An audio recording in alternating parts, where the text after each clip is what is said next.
Bonjour et bienvenue sur la mécanique universelle. Alors aujourd'hui nous sommes mardi 15 juin 2021. Je continue mes réflexions sur Nietzsche.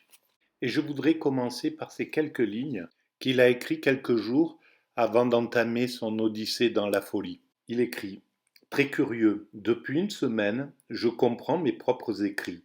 Mieux encore, je les apprécie. Sérieusement, je n'ai jamais su ce qu'ils signifient, et je mentirais si je disais qu'il m'en est imposé. Zarathustra mis à part. C'est comme la mère avec son enfant. Elle l'aime peut-être, mais elle est complètement stupide quand il s'agit de reconnaître ce qu'il est vraiment. J'ai maintenant la conviction absolue que tout est bienvenu dès la première œuvre. Le tout forme une unité et poursuit un seul but. Je relisais hier La naissance de la tragédie.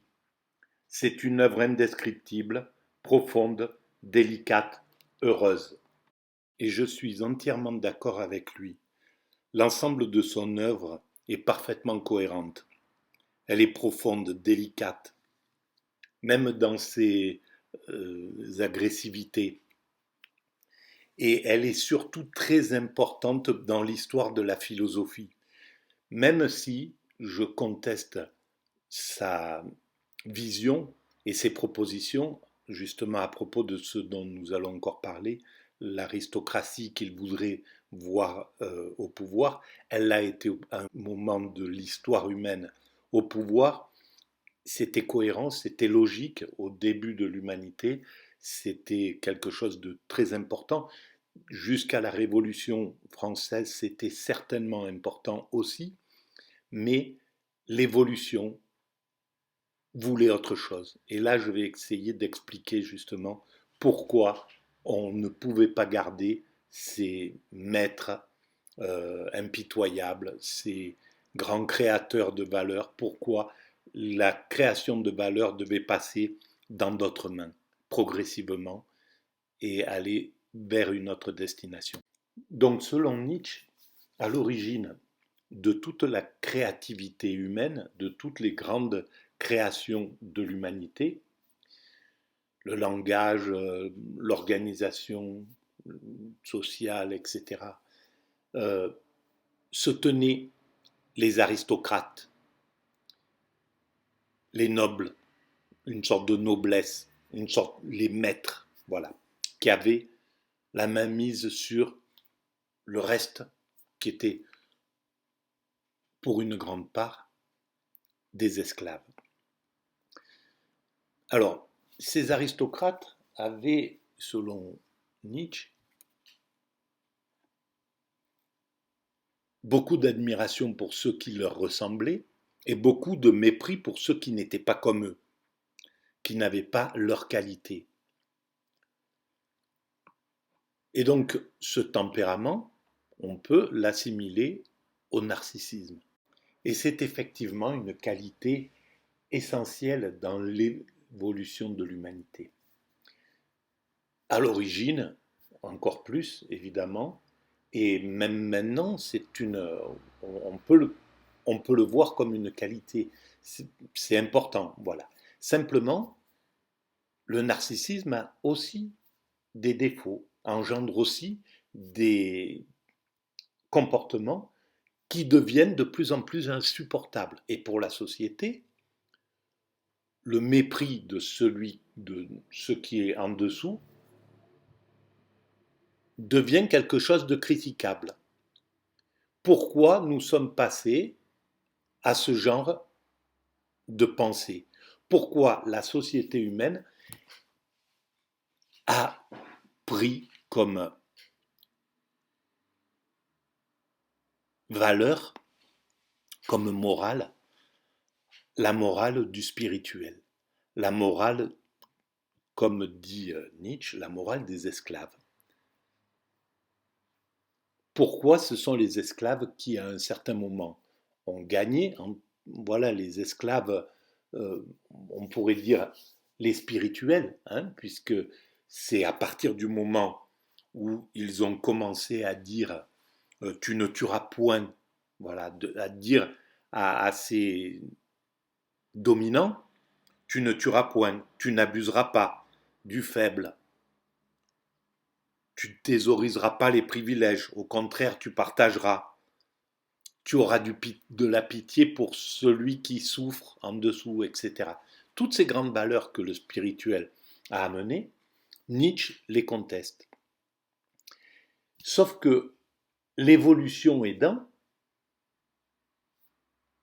la société, plus elle s'adoucissait, et plus les dominants s'adoucissaient de la même manière. Ils ne pouvaient plus rester aussi impitoyables que les dominants antérieurs aux grandes religions, aux grands thèmes religieux, le judaïsme d'un côté, l'hindouisme de l'autre, qui ont donné naissance d'un côté au bouddhisme, de l'autre au christianisme, à l'islam, au bouddhisme et zen, etc. Et donc pourquoi on avance vers toujours plus de sensibilité? Pourquoi ce sont ces spirituels qui sont devenus les traceurs de valeurs pendant quelques millénaires? Eh bien parce que la société s'adoucissait et avait besoin de ce type d'évolution. C'est l'évolution de l'humanité. Quoi qu'il arrive, le progrès social, le progrès éducatif, médical, le progrès technique adoucit les mœurs de la société. Donc les dominants perdent de leur rigueur au profit du QE, du coefficient émotionnel, de l'intelligence émotionnelle, etc. Et une fois que les leaders religieux, que les grandes spiritualités ont fait leur œuvre pendant 2-3 000 ans, eh bien, c'est ce qui se passe maintenant, et depuis en gros la Révolution, on passe sur le laïque. C'est-à-dire qu'on enlève aux religieux le côté négatif de ses caractéristiques.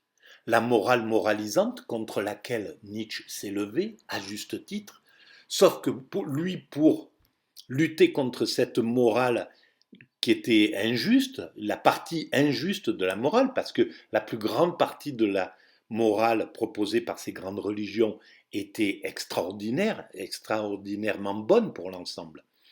Mais la partie qui était abusive, il le révoltait. Et donc, il fallait dépasser aussi cette morale pour passer sur un autre type de vision qui est la laïcité, tout en gardant les grandes valeurs morales qui ont servi aux valeurs laïques, tout en gardant de l'origine de ces grands maîtres, de ces grands dominants dont il parle, l'énergie, elle a continué à se propager au sein de l'humanité. Ces grands dominants, sauf qu'ils ont perdu de leur radicalité, de leur impitoyabilité, de leur violence, etc. Mais ce sont les mêmes qui, à force d'évolution, ont donné les Zuckerberg, voilà, les grands patrons actuels, qui ont donné les grands patrons d'industrie, qui ont permis de fabriquer des Concorde, de fabriquer l'aviation, de fabriquer, etc. Tout ce que l'humanité avait besoin pour adoucir ses mœurs. Parce qu'elle ne peut pas faire machine arrière et revenir au stade primate ou au stade des premiers humains avant les grandes spiritualités, les grandes philosophies. Revenir 1000 ou 2000 ans avant le christianisme, à l'époque où encore Athènes n'était pas encore posée et où effectivement il y avait ces dominants dont parle Nietzsche, peut-être qu'ils étaient sous la forme dont il parle, peut-être que leur psychisme était comme comme ils l'entrevoient, c'est possible. Mais sauf que l'évolution ne laisse pas le choix de les conserver tels quels. Par contre, on garde aujourd'hui les grands patrons, les grands, voilà, ils ont besoin de cette énergie, ce narcissisme, cette croyance en eux, cette confiance en eux redoutable, cette envie voilà, de partir à la découverte de l'univers, puisque c'est ce qui se passe aujourd'hui. Au XVIe siècle ou au XVe siècle, c'était découvrir les autres cultures, etc. À l'époque de Marco Polo, il fallait partir voir ce qui se passait en Asie, etc. Ils sont toujours là, en fait, ces grands maîtres dont parle Nietzsche. Sauf que ils ne font plus d'esclaves. Voilà, on élimine le côté négatif de toute cette évolution. Et le côté négatif du religieux, le côté négatif du chef de horde, le côté négatif du religieux, le côté négatif, sera de la même manière du laïque, etc. Et on va vers quelque chose qui s'adoucit d'autant plus. L'homme, les dominants ressemblent à la société actuelle. Ils sont de plus en plus sensibles, de plus en plus égalitaristes, de plus en plus respectueux des femmes, de plus en plus respectueux des autres, de moins en moins méprisants, etc., etc. Et ça, c'est le chemin normal de l'évolution humaine. On ne peut pas interrompre ce mécanisme-là. Et ça, Nietzsche n'a pas pu le comprendre. Mais il n'a pas pu le comprendre tout simplement parce qu'à son époque, c'était pas possible déjà de le comprendre. Bien que les spirituels, voilà, les grands philosophes de l'époque, les Schelling, les Hegel, les, les Kant, etc., avaient compris, les Marx plus tard, et jusqu'à, voilà, dans cette grande lignée des philosophes, Mendelssohn, etc., tous avaient, Spinoza, euh, Malebranche, etc., avaient compris que le mécanisme était comme ça, qu'on allait vers toujours plus de respect, de douceur,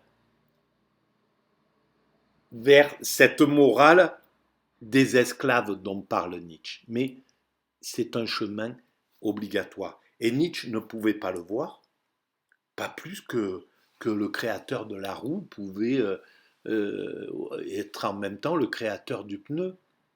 Voilà, c'est impossible. Voilà, il y a à un certain moment, dans les impressionnistes qui inventent une nouvelle façon de voir le monde, ne pouvaient pas inventer le cubisme. Voilà, il y a une position de pensée dans l'évolution. Et l'esprit de Nietzsche était à une certaine époque. Il était effectivement visionnaire, et ce qu'il a dit, le monde sera comme il le pensait pendant 200 ans. Et c'est clair qu'il a, sur beaucoup de plans, il a raison. Il avait raison. Mais malheureusement, pour vouloir se démarquer à tout prix du chemin de l'humanité et du chemin que voyaient les visionnaires spirituels, les visionnaires philosophes spirituels qui voyaient que cette humanité allait en s'adoucissant, etc., pour diminuer la violence, pour diminuer tout ce qui était un problème. Même à l'époque de Nietzsche, l'Europe dont il rêvait, elle n'était pas comme ça. Elle était sous domination. Et d'ailleurs, c'était très antagoniste de viser l'unité de l'Europe et en même temps de soutenir Napoléon. Mais Napoléon, effectivement, peut-être qu'il voulait unifier cette Europe, mais par la violence. Et c'était pas supportable, parce qu'en s'attaquant, en y allant par la violence, il fabriquait, en y allant en dominant, il fabriquait des prétendants, il fabriquait des, des, des, des pays qui ne voulaient pas être sous esclavage. Voilà, l'esclave se révolte quoi qu'il arrive. C'est une nécessité dans son esprit. À un certain moment, il ne peut pas supporter la tyrannie du dominant. Et ça, Nietzsche ne l'a pas compris. Il a cru qu'on pouvait imposer du Napoléon jusqu'à la fin de l'humanité. Non, ça ne marche pas comme ça. Il fallait passer par la démocratie c'est toujours le narcissisme qui monte, mais qui est de plus en plus doux. Nos dominants sont de plus en plus doux, sont de plus en plus sensibles, sont de plus en plus, voilà, égalitaristes d'une certaine façon, même s'ils essayent de garder les valeurs, les distanciations, on les préserve un petit peu comme ceux qui essayent de retenir un fleuve qui continue d'avancer, qui veulent essayer de préserver des choses voilà, comme ceux qui veulent préserver l'écriture, le langage, etc., et qui ne voient pas qu'il évolue et que dans 20 ans, l'écriture n'aura plus rien à voir avec celle qu'elle est, comme la nôtre n'a plus rien à voir avec celle de 200 ans ou 400 ans en arrière, et on peut remonter tout le temps comme ça. On ne peut pas arrêter la progression de l'humanité vers ce que moi je dis à travers la mécanique universelle, vers sa perfection, son ultime perfection, parce qu'elle est tout le temps parfaite au présent, comme un ado, il est tout le temps parfait au moment où il est ado, il ne peut pas être adulte déjà responsable, et à chaque fois, il est tout le temps parfait jusqu'au moment où il devient parfait, indépassable quand il est adulte et au top niveau de l'éthique de l'adulte, etc. Bon, voilà. Et bien l'humanité, ça sera pareil. Et sauf qu'elle va effectivement, comme le redoutait Nietzsche, vers le spirituel. On ne pourra pas échapper. À mon sens, c'est tout le travail de la mécanique universelle, j'essaye de démontrer ça. On ne pourra pas échapper à cette montée progressive de l'esprit, de la sensibilité vers l'extase. Parce que l'extase, c'est la sensation la plus forte qu'un homme peut ressentir. C'est la sensation dont Nietzsche effleure cette vision. Et je pense qu'il a peut-être vécu dans sa dernière phase, dans la phase de la folie. Mais il a compris qu'il y a quelque chose un état où on est en osmose avec l'ensemble, où on voit tout, où on comprend tout, etc. Sauf que ce n'est pas l'état du dominant narcissique, c'est l'état de l'extatique. Voilà, le dominant narcissique peut arriver à être complètement apaisé après sa victoire. Il monte, il se bagarre, il est dans la compétition, il arrive au degré où il veut arriver, chef d'État ou autre chose, patron d'industrie, et là, tout s'apaise. Mais il ne peut pas toucher l'extase parce que c'est à un autre degré que ça se passe. Ou alors il faut qu'il abandonne tout, toutes les valeurs, toutes les vénérations, tout ce qu'il a construit, le goût du pouvoir, les trucs comme ça, et qui devienne un moine, voilà, un président, un moine ancien président, ou un moine ancien patron d'industrie, ou Bill Gates qui devient moine. Voilà. À ce moment-là, il peut vivre, ressentir l'état d'extase. Et cet état est au-dessus de tous les autres états, quoi qu'il arrive. Donc l'humanité, elle ne peut pas ne pas chercher cet état-là. Parce qu'en plus, c'est le seul état qui permet de vaincre la mort. Je l'écris dans la mécanique universelle. Donc voilà, je renvoie tout le temps à la mécanique universelle parce que sinon à chaque fois je développe et ça fait des vidéos qui font 3h80 ou 24h72. Voilà. Bon, j'ai fini. Si vous appréciez un peu ces choses-là, si vous y trouvez quelques petites valeurs, eh ben, il paraît qu'il faut mettre des pouces. Alors, ben voilà, mettez des pouces et mon jardin, peut-être, deviendra un peu plus universel. Voilà, ça n'a pas d'importance pour moi. Mais enfin, si ça peut être intéresser plus de monde, tant mieux. Voilà. En tout cas, je vous souhaite une bonne journée et puis à très bientôt.